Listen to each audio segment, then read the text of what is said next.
Welcome to another episode in our YouTube Live format. We've been running a series of live tests together. The idea is that we work together as a community, we develop the hypotheses, we execute the hypotheses, and we learn from how we interpret the data. I'm going to share with you a sample from the test that we designed in the last program. Now you'll see on your left a very short email, and on your right the longer version of an email. The version on your right was designed in the last session. We're going to break it down. We're going to talk about it more. I know that you can't read it, but I'm going to compare hypotheses, which is critical, by the way. In the last session, we taught all about that. We'll talk about that more in just a few moments, but we taught you how to develop a hypothesis. So if you're just joining us, you'll look on the left, and that is the hypothesis of the control. This was already the winning treatment. This was what we were sending prior to last week's session. On your right is the one that you helped design. Take a look at it, and you'll notice the highlight here. It's helping people conceptualize what the learning experience is like by adding YouTube live videos to the email. And that by doing this, we'll see a click-through increase. The audience will understand what they're signing up for and how the session works. And there could be another factor, which we'll talk about towards the end of this time. So that's the control, and that's the treatment. Let me go back. There's the control, there's the treatment. And I see you logging in and starting to use the chat function already. Welcome back, Jesus, by the way, and the Persuasive Video Group. And by the way, while you're logging in, may I just point out that I saw a fascinating blog entry, a very gracious note from someone called, I think we have it ready for me, the Cranky Marketer. Cranky Creative, all right, forgive me, his first name is Rob. Check out his blog. He just did an entry on what we're doing here together, and I appreciate the kind words, Rob, and thank you for your trust. But for those of you just logging in, Doug, it's good to see you back. I would like the audience to look at A and B now, and you may recall that you helped build the hypothesis, but you didn't see the treatment. We had to do that after we got off the program. So there it is in execution format. Taking a look at these two, I'd like you to vote for which one you think will produce the highest lift. Everybody give me a quick look at that. I see Path Factory coming in, and I see his question. Yes, there will be access to this recording afterwards. It's going to be dense with content. I'm going to take you to a level of deeper complexity than normal, and I want you to be able to watch it or rewatch it or look at key sections so that you can take these learnings and apply them in your own program. But in the meantime, I see Sue voting for B. Most of us developed B together, but that doesn't mean it's going to win. And the reason I'm asking you this question is because you only saw the hypotheses. Now you see the execution. When you're voting, let me also remind you that most people don't see those images unless they, right-click and enable images in the email. And so while B is more attractive looking than A, it isn't very attractive when it first hits your inbox, and keep that in mind also. Doug Weeks said A. Doug, there's a brave marketer, and it's good to see your point. Jordan said A. There are the two. How many of you would like to see the results of the experiment? We spent a lot of time working on this together and learning how to build hypotheses. And I promised to share them with you, but not yet. I'm going to share them with you in a much more, I would say, helpful way by breaking down the data sets as we discovered what occurred. There's control, there's treatment, and there's the hypotheses. And ultimately, if you're just joining us, I'll just mention this for people who are new to MECLABS. We ran 20,000 plus treatment experiments. We've tested over 1 billion emails. We invested $138 million in our research program trying to understand one single question and its answer. How do people and why do people choose one option over another? What's the process and what's the decision architecture? What's the cognitive calculation? Because all of marketing is about influencing a decision. All of it is about influencing a decision. Ultimately, the decision precedes the behavior. And by the way, a conclusion precedes the decision. Great marketers don't make claims. They foster conclusions, which then lead to a decision, which then leads to a purchase behavior or the desired behavior. Now, keeping that in mind, here's what we're trying to understand today. How do we convert data into insights that drive deeper understanding of the customer's mental model? What do you do to get inside their mind? Not just to win a conversion lift, because even if you get a 10% lift and you're excited about it, you may be leaving lots of money on the table. Perhaps there's a 30% lift there if you just knew what was happening in your customer's mind. We're not after just a lift. We're after a predictive model. We're after a holistic, coherent understanding of what's happening in the mind of the customer. Today's session is very unique.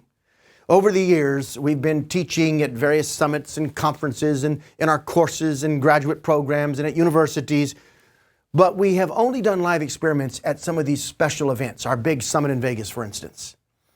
Now, for 2 weeks in a row, we have been building and unpacking an experiment, designing it, and doing it live with our YouTube audience. We want you to be a part of that and help us as a community learn. And today, we want to think about how to interpret test results and how to use them to plan a smarter test in the next version, and really help you understand something very critical called the Discovery Triad. But for now, there's sort of three big movements in this symphony that we want to have together.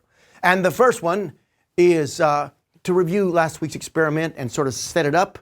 Some of you weren't here on the last session. You can go back and review that actual teaching session on YouTube Live Marketing Experiments. By the way, the votes are still coming in. IABC, Heritage Region Conference says B. Sean says B. Jordan says A.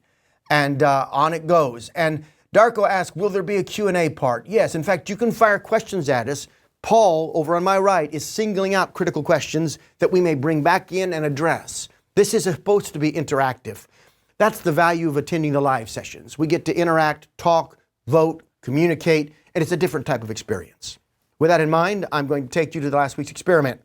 This is the crux of what we learned last week. And this was understanding how to form a hypothesis. Now, if you're a small company who doesn't have an aggressive testing program, then you need to do more than say, get Optimize or use one of the Google products. You need to understand how to craft a hypothesis.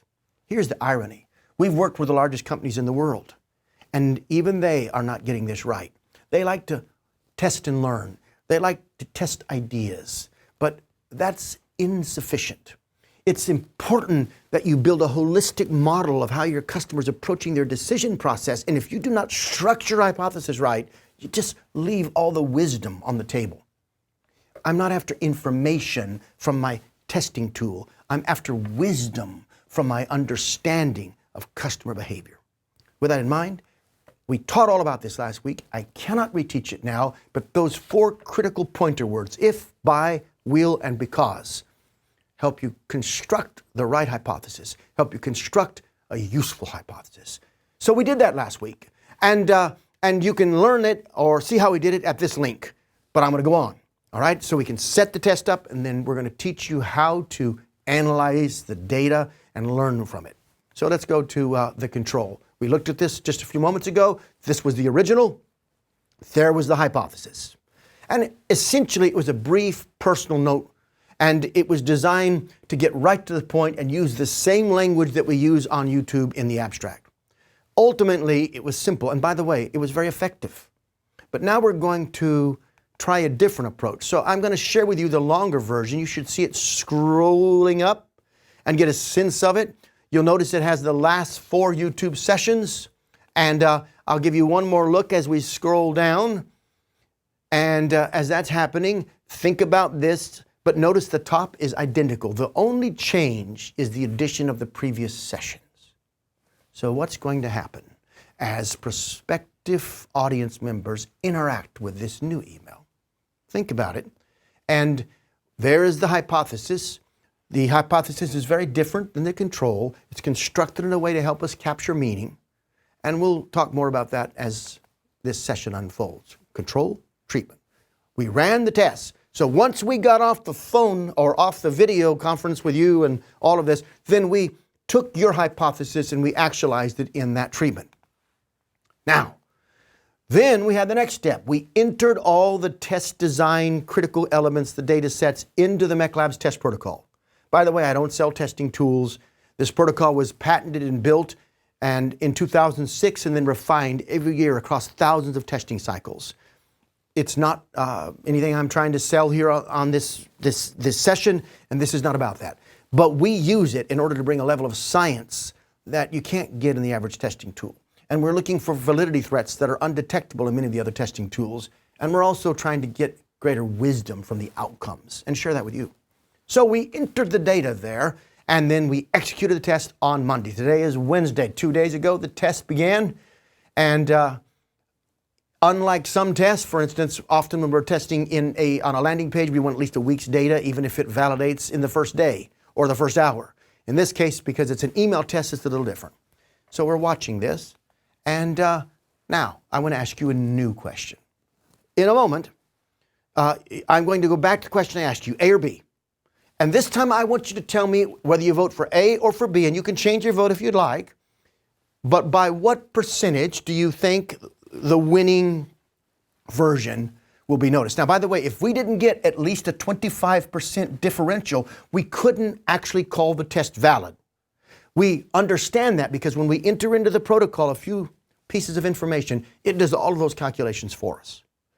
Marketer, if you're new, do not be intimidated by the testing tool.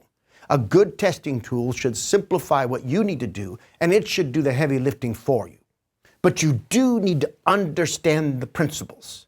We teach this, by the way, in our course, and we have a new one. I don't have it even available today. You can email us if you want us to tell you when it is available, but we're launching an all-new course. We built the first testing course, the first certification program in optimization many years ago. There were no others in the world. But we have now updated all of that. It's 50% longer, more science, more breakthroughs, more discoveries. And you can get all of that in an on-demand learning format. Again, I'm not selling that now. But if you're interested, shoot us an email. And when it's available, it's going to be available in about a week. We'll release, we'll let you know so that you can get into one of the sessions and go at your own pace. Right now, I want to take your vote. So let me look, see. How big, did somebody, Persuasive City, have I been surfing today? I don't know if they know that what I'm wearing, but frankly, since we're all friends here, I'll just share with you. You really can't see, but I'm not, oh, the camera just disappeared. Yeah, I'm actually wearing shorts because you can't see, most people can't see me when I'm behind this podium. And I just put on my suit because I want to look respectful. However, I plan to hit the water later today. I'm probably going to be fishing though, kayak, but let's keep going. All right, give me your prediction. Which one won and by how much? All right, let's take a look at that quickly. Give me your thoughts. I'm watching them come in. I saw your vote. So is it A or is it B? Is it A by 10% or B by 50% or what is your number? Let us know. While those are coming in, I want to take you to the meat of what we're going to learn today. So we didn't just design a test last week, we learned how to build a hypothesis. Today, we're going to learn how to use a Discovery Triad. And the Triad is going to be a way for you to think about your data that produces wisdom instead of just information. Now Dwayne said B won by 18%. How specific and how courageous. Good for you, Dwayne. Stephanie said A by 12%. Jesus said, B by 30%. And Sean swung for the fences. He said B by 60%. All right? Keep them coming. We're tallying and watching everybody's notes and analyzing these points afterwards. In the meantime, I'm going to start to teach you about the Discovery Triad. So here it is. In that center piece, you'll see the letter H. It is for the hypothesis. But to construct a hypothesis, you have to understand the how, the why, and the what, and how to spin this dial, so to speak, so that you can actually convert your data into actionable wisdom. Let's start with how. How is something we get assailed with every day. Our boss comes in and says, how can we get more conversions? How can we get more sales? How can we get more subscriptions? How can we get more leads? Generally, you're going to find the higher up that chain you go, the more how questions you get assailed with. Generally, it's a tough how and often a tough deadline. Now, marketers, I I empathize with you because in so many organizations we're frantically being pushed into deadline after deadline, and even when we get a win, it's only good for a moment, and the next thing you know, we're being asked to defeat that particular control or beat those results. It just never stops. And if you're not careful, your job can lose the beauty and the excitement and the energy that it deserves, because we really are dealing with one of the most fundamental concepts. We're doing what Jung did. We're getting into the mind and understanding how people think. But how is the question that you're going to be asked day after day, and the irony is you don't answer how until you first ask what, and you next ask why. So what's going on here? Well, let's take a look. The what question, let's suppose we wanted to get more e-commerce sales. Well, the what question is, what does the data tell us about behavior? What is about information? I'm looking at the raw information. Think of data as brain tracks. We call it behavioral traces. Data is the wrong word. It conceptualizes it in the wrong way. Data is like tracks, and if I can track back your behavior into your essence, into your ontology, I can understand who you are. So that's going to lead to the why question in just a moment. So how, and then comes what. What is the data telling us about behavior? Next comes why. And this is where you start to glean insights. This is where the beginning of wisdom emerges. Why are people behaving this way? Now, you may not know this, but you're not looking for a reason. You're looking for a hypothesis. This simple triangle, to me, is one of the most critical tools that we can use in our program. If we get the triangle right, then we can take all that data, tame it, so that it's not wearing us down. We're overwhelmed by the flood of, frankly, virtually useless information. People say, I'm all about big data. Well, that sounds good, but most of us aren't doing very well with the little data. In fact, we talk about personalization, but we don't even get optimization right, and we want to get personalization. Business is full of rhetoric. It reminds me of other disciplines, the martial arts. We need a UFC. We need a way to see what really works and not waste our time. And I'll tell you something, any piece of data, we're talking about marketing data, that doesn't help you predict behavior is virtually useless to you as a marketer. That's the only data I care about. So I got to ask a why question. Now, if you're following the essence of what I'm saying, you probably need an illustration. This is actually from our testing course, and this is a bank, and I'm going to share with you how we approach this with them, and then we're going to take the Discovery Triad and we're going to apply it to the test we ran together last week, and we're going to learn what happened. Which one, A or B, and by how much? And then what does the rest of that data tell us? And how do we think about that? I'm going to keep this high level and simple. Sometimes my data scientists can get very complex when they start to describe behavior. But for now, if we get that complex, this will only apply to a rare or to a small percentage of my audience. So I'm going to keep it simple, yet it applies at all levels. All right? And by the way, I'm a teacher. I do research, but all I want to do is teach. I don't want to build a giant business. I don't want to be the king of the world. I admire people like Elon Musk. I admire people even like Bezos and what he's created at Amazon. But I'm not building an empire of money and material power. The empire I'm interested in occurs in the mind. And I want to understand and then grow from that. And then I want to help other people grow. And so if you're part of this community, help us grow, teach us, help us learn. With that in mind, let's look at this experiment in more depth. Tia, great to have you back. Tia has been watching our work for years, and I'm so grateful to have her. She's always encouraging, and it matters when I see her on the screen. I have a big screen in front of me in the studio. We have a state-of-the-art, I feel pretty grateful to have the studio. Cliff Rayner, by the way, oversees all this and is the executive producer, and I'm grateful for his help too. Now to the experiment. Let's look at it again.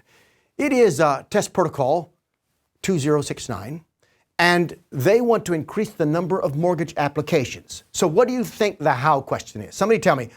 Your boss comes in the room, and what is he going to say to you if he's trying to drive up those mortgage applications? What's the how question? How? Somebody write it in there. Here we go.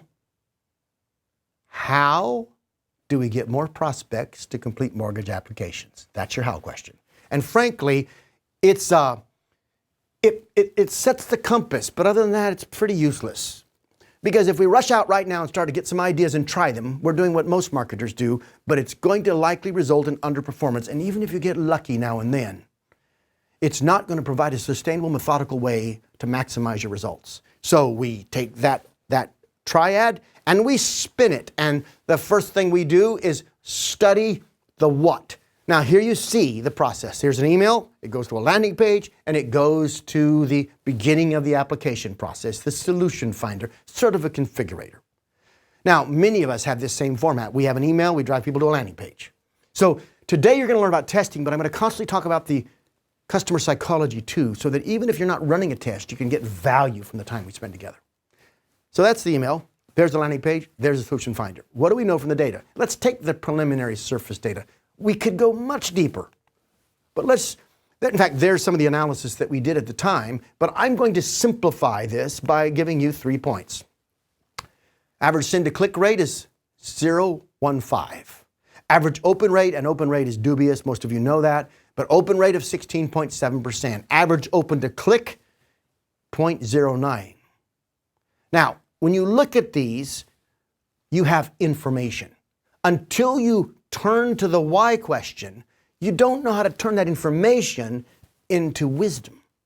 So the why question is going to say, okay, why is performance this low? And if you break the numbers down, and frankly, if you were to look at them in more context with some of the supporting metrics, basically you'd start to make some conclusions that you'll see right here. Number one, and these are just hypothetical conclusions. Now, you're all familiar with the conversion sequence. We've been teaching this for 15 or 20 years. It's an essential way to think about the mental processes in the conversion process. In fact, what it means, for those of you that are brand new to this, and you can go to our website and read all about it, but the probability of conversion is equal to, and then it lists positive and negative factors, motivation, clarity of the value proposition, incentive, friction, anxiety, and it weights them based on their likely impact on the conversion process. What is that really? It's just like a set of glasses. You put those glasses on and suddenly you can see in a different way. It allows you to see through customer eyes. With that in mind, we sort of conclude some things together. Number one, customer experience undesired length friction. So why are the metrics indicating such a poor follow through? That's what's happening. Why are customers not reaching stage 1 or stage 2 in the funnel? Why are customers dropping off at this point? That's what the data, that's the what data being combined with the why question. Customers experience undesired length-oriented friction. Now that's one kind of friction. There's another type called difficulty. And when you look at the email itself, it has difficulty-oriented friction. Moreover, whenever you have an email or one of these, everybody that's been with us on these sessions should be familiar by now with something I call the fulcrum. And I'm just going to reach here and erase this triad. What you really got going on here is this. So imagine that this is the pivot point of the fulcrum, and think of it as here's a board across the pivot point. On the one side is perceived value. On the other side is perceived cost. Everybody knows this. And I'm going to break the triad down, but I constantly need to review with you so that you can see how all the concepts we've taught before interact together.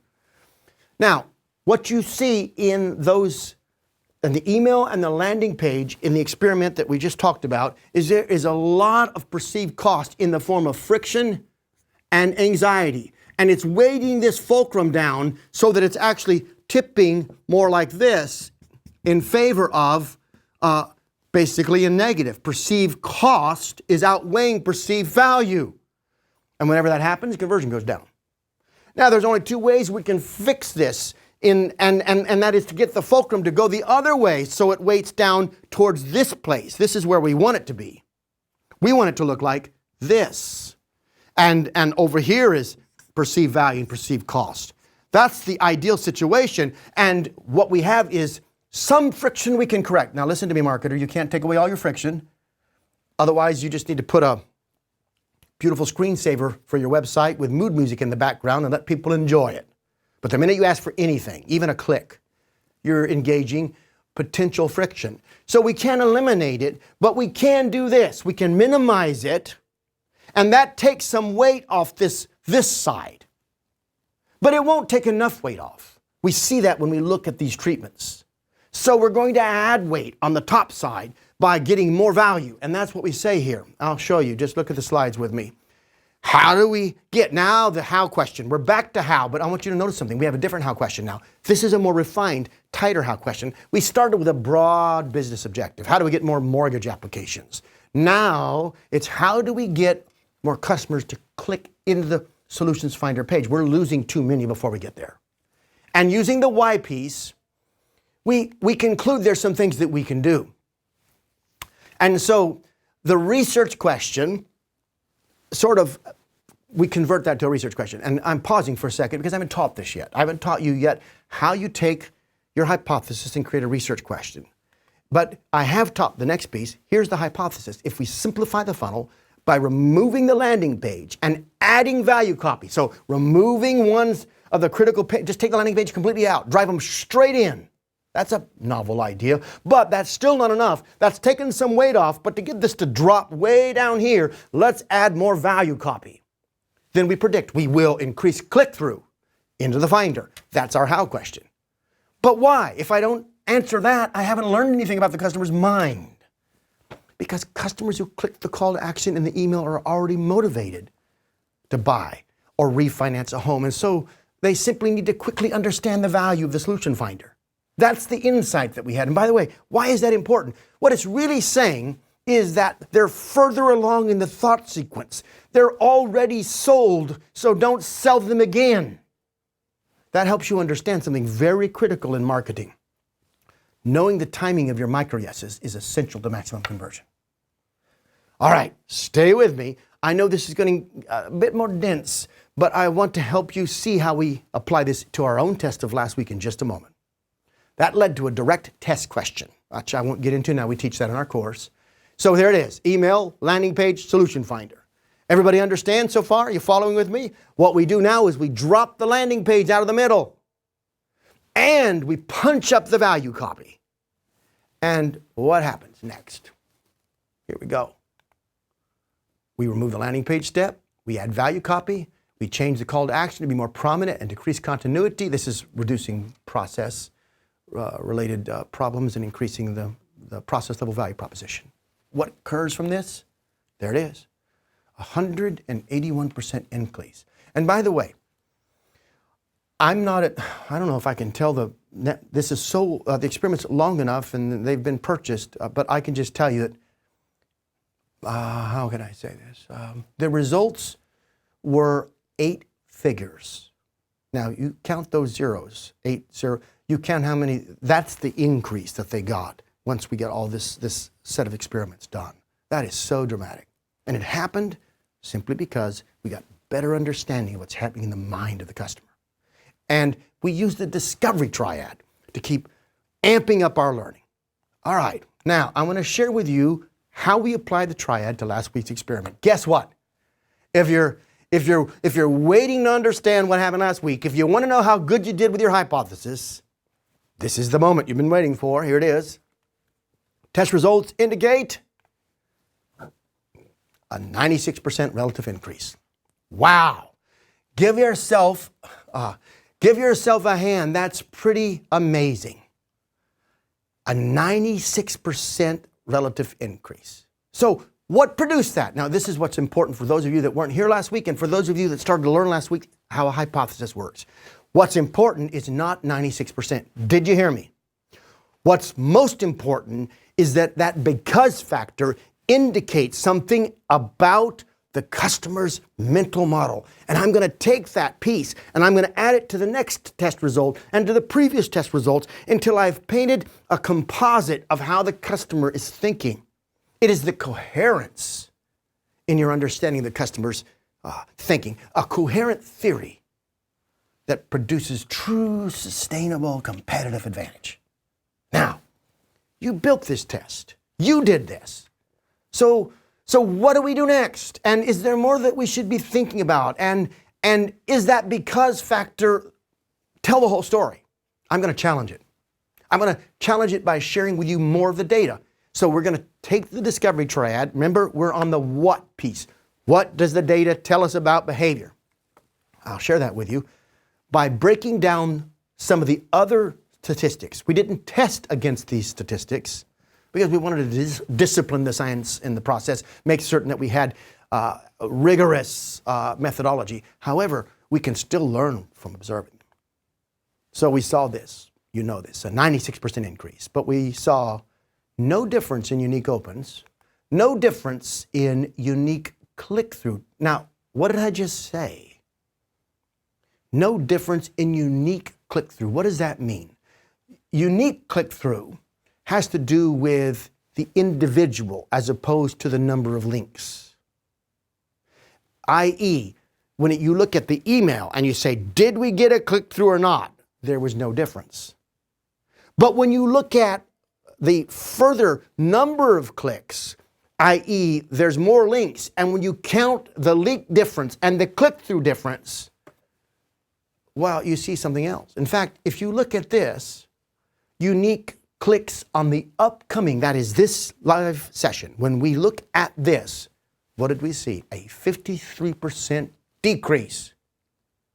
Well now, audience, is that good or bad? That's what we're learning about today. First of all, we didn't just look at that top result, and any one of you with a simple testing program could see these numbers. In fact, you could run this, if you have an email platform like Pardot, you could run this whole test in Pardot and then just simply interpret your numbers and see this. So this is not beyond the audience that's with me right now, and I'm not talking about some of you who are experts and have complex programs, but anybody here could get to these numbers. But audience, tell me what this means. 53% decrease. So I'm not asking you to tell me what it means about the mind, or let me explain to you what it means about the email. It simply means that when it comes to the link promoting this session today, we saw a 53% drop. On the other hand, if you look at all clicks on the email, we saw a 96% increase. You follow that? Does that make sense to you? Now, what do? We're looking at data. So what do we do with this data? Well, we turn the triad one more time and we ask why. You seeing how all this works together? Why did it work this way? What happened here? All right, well, we need to understand that. And I'm looking at some of the comments coming in, and I'll just say this. For many of you who are thinking, wow, this is interesting and I'd like to see something like this in my business, I want to tell you right now, I'm going to invite you to submit tests to us. We want to run a test on your business together on YouTube Live with our experts that are on here and the scientists at MECLABS. And we're going to talk about that in just a moment. Moreover, we have something called a Quick Win Intensive where we teach and you participate and we collaborate and we actually design. And I'd love to help you find out more about that. If you're interested in that, please just reply to Paul's email and we'll reach out and give you more details. All right, let's look at the why. Well, to answer the why question, why did we see that sort of anomaly? Let me share with you another experiment. One of the great advantages that we have, wait a second, I'm looking at Stephanie's note. Let me just read her note from something. You get more users engaged in previously recorded sessions that were never being promoted to this audience. Why hypothesis? Users want to see the videos now and not wait for a live session. Okay, Stephanie, you're starting to answer the why question. That may be a part of it. In fact, it probably is true for some people. Anybody else that can think of a reason that might happen, put it in there. But that's a great observation. Now, I'm going to go a step further and I'm going to show you another reason why we think this might be happening. And I'll do that by breaking it down with an experiment from our library. One of the advantages that we have here is we have the largest library in the world of these, so we look at them to see what we can learn from them even as we're planning the next experiment. So this occurred in test protocol 1483.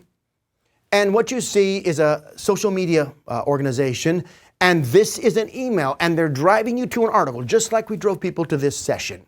You can see what the article is. It says, Sermo study shows 78% of MDs use digital tools to gather intelligence on drugs and devices. And then there's an article about it. Are physicians turning to digital more to find information? The reason that's important is because their customers were pharmaceutical organizations, the customers of this business. And they want to know how doctors are thinking and what's important to them. So take a look. That was the email. And we studied that email, and there it is. That's the top piece, and there's the whole article page. When you click through from the email to the article page, this is what you got. All right, so you sort of see the progression, just like we saw with the previous bank. All right, now, I don't want to dwell on this data too much, but if you unpack this data using the what factor, we saw some things in the behavior. We saw this. Let's go to this slide. Do you see this graph? This is just behavior. This is just data points. This is just information. This is not the wisdom. But here's what we saw. There was a big variance in conversion. In fact, a 30% differential from highest to lowest, from article to article, from email send to email send. Look at those conversion points and see how they're all over the map. They're not consistent. Now that's just data. That is Discovery Triad. That's the what piece. What does the data tell us about behavior? It's telling us that that people are not interested in or not responding to emails in any sort of uniform way. But why? Well, that's where you get to a hypothesis to test. And from that, we saw the variance in these, and we hypothesized that the customer needs to be presented with more opportunities because certain articles were more relevant to them than others. Are you following the logic? Let's pause for a second. I'm trying to teach you to use the Discovery Triad, but many of you are sending emails right now. And you may have the same issues we're talking about here. You're going to learn today, just from this test, how video can impact your email. But think about the difference of having a single call to action, which I recommend in many cases where there's great focus. And know that that's critical, in fact, or think about having multiple calls to action. And when is it right to do one or the other? We'll come back to that in just a second. But take a look at this, and here's what happened. We hypothesize they need to be presented with more relevance. And to do that, we changed the email to feature the one that was important, but then to list other related articles below it. That's the critical piece. So in this way, we thought, if they're not interested in the lead article, they may be interested in some of these other sessions. And with that in mind, we ran an experiment. So there's the original page and there's the treatment. You can see with those green buttons, multiple articles that they can choose from. What do you think happens, team? What do you think happens? Well, here it is. 197% increase. Wow. What does that mean? Well, it means that we were able to reach more people with more specificity, greater relevance. And so more people responded. So here's the trade-off, and here's what we can learn. And this can help us think about what we test next. This can help us think about your own situation. This is a transferable principle. Whenever you add more links, there is a danger that you're going to dilute the conversion rate on your primary objective, the link that represents your highest objective. We saw that. We saw a 54% drop in people clicking on the primary link. But did that hurt us? Audience, did that hurt us? We saw a 96% on total clicks. So here's my question for you, and it's a big one. I really want you to think with me. I want you to tell me, would you, in the next send, would you run the control or the treatment? So we saw a drop-off in clicks on the primary promotional link for the next YouTube live session. We saw a major increase in overall clicks, including previous sessions. Which one would you run and why? Would you run control or treatment? You can say A or B and then tell us why. And I want you to go ahead and put those answers in there because you're helping me now think about what we're going to test next or what we're going to run next Monday. And that's just, 3 business days away? So tell me what we do, A or B and why. I'll give you a moment. Have you tested the number of subscriptions? If not, I would run both and see. All right, that's Suleiman. Suleiman, it's good to have you back, and I appreciated your email this week and helping me get that pronunciation right. All right, and Tia says specificity sells. That's right. All right, keep going. Depends what the goal is. Well, I mean, we know what the goal is. Let's not outsmart ourselves. You're participating in this program. Obviously, we want more participants overall. And people who participate in this program are more likely to get engaged in some of our training. we're transparent about that. But as you can see, we teach right now. We don't hold back. We give you as much as we can. You'll get, obviously, in a 12-program full semester training program, much more depth and feedback and all of that. But this is my best effort to help you right now. So knowing that, knowing who we are, knowing what we're doing, what would you do? You got to make a business decision now. Would you run it? Control, because the call to action is not diffuse. Then test alternate copies. So that's Dwayne. Dwayne, that's a vital point. Somebody else tell us what you do. And while you're thinking about that, I am going to take you to something that I find interesting and connects. Had this on LinkedIn today. And this is a person who found one of our previous sessions, it's 2 or 3 weeks ago, where we took the lead gen swipe file and we used it as a basis to teach you how to create lead gen forms. You can see I won't read their comments, but what you'll find is that that particular session was more relevant. This person is a consultant that sells lead gen services. And so they found that particular video, that particular live teaching session more helpful than maybe the one today. Stephanie says, running the treatment also gives you data on which sessions your audience is most interested in. It's a valid and very important point, Stephanie. And Persuasive Video says the treatment, it leads itself to develop a continuity of understanding.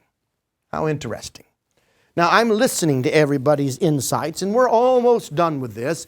And I'm watching my time carefully. I want to talk to you about what we do next together as we test. By the way, you're putting this answer together, but from time to, if you get a break in terms of listening and thinking and responding, tell us if you like this format of being in the test with us. I've been told that that's good or that it's bad. I'd like to hear your feedback because I'm using that to sort of understand if my audience likes this. I don't know if anywhere else people get to participate live. And I'm really interested in running tests on some of your own offerings because we think that if we cooperate, we'll work with you and build the test with our audience and everybody learns. And frankly, it also promotes your business to the audience. And some of these videos have 70, 80,000 visits. They build over time. All right, let's keep going. I want to share with you our thinking here. I favor the treatment over the control for these reasons. If someone doesn't attend today's session, but they attend one of the other video sessions, we are still getting value in front of them. We are still helping them. We're still giving them something that can make a difference. And they're interacting with our brand and learning about us. That's number one. Number two, if they have a good experience with one that's more relevant to their particular needs, they're more likely to attend a future session. So I'm gonna sort of make a list here. Number one, it achieves more relevance. Number two, it may take them in the thought sequence further in and get them to be more, subscribe and to join future sessions. Number three, and I think Stephanie said it, others perhaps. Number three, I think it allows us to watch which links they click on and discover which topics are most popular. So I'm just going to put popular as a keyword for what I'm thinking about right now. All three of these work together for me to say, I'm not, you may notice this, I'm not worried about scale. I only want the right people. I don't care about being the biggest anything. I'd rather have quality over quantity. I don't know how large my audience is today. I didn't even look. I'll watch later to see who attends and I'll check when we're done, but it doesn't matter to me. It matters to me that the right people are here. Now, do I want this to grow? Yes. In fact, subscribe, please. Like it. It helps us rise up in the algorithms. Comment. The comments are effective. Share it with a friend, please. But I want the right people and I want the right audience to find me. I don't need tricks.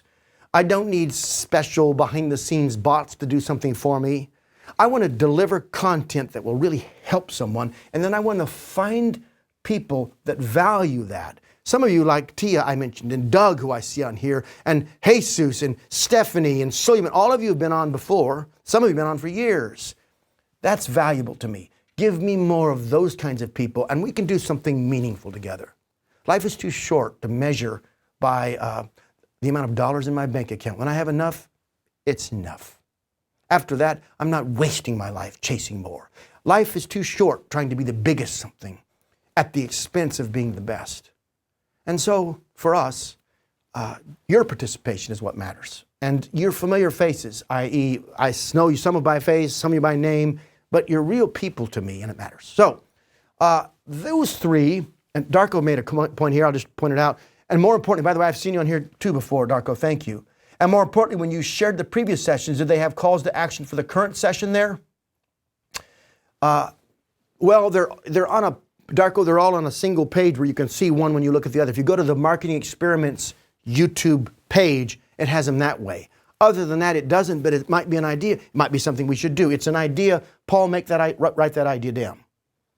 Somebody else gave us an idea, and we're going to go there in just a moment. But I'm going to take, Tia says she's been engaged for a decade or more. That's awesome. That's awesome. All right, guys, we're almost out of time. And we've got to design the next test. And we're not going to build all of this out today because we just want to get your ideas, and then we'll get back with you, create a hypothesis, and get a test going.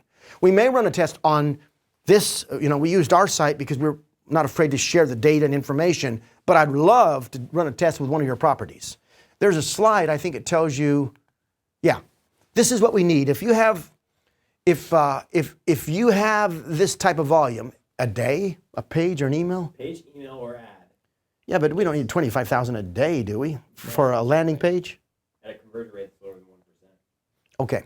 Yeah, or conversion. These are some things that make you ideal. But even if you're not sure, submit information to us, reach out to us, and we'll get on the phone with you if it looks like it's promising, and we'll figure out together how we can run a test that drives the needle for you, helps you generate more impact, and also we all learn together.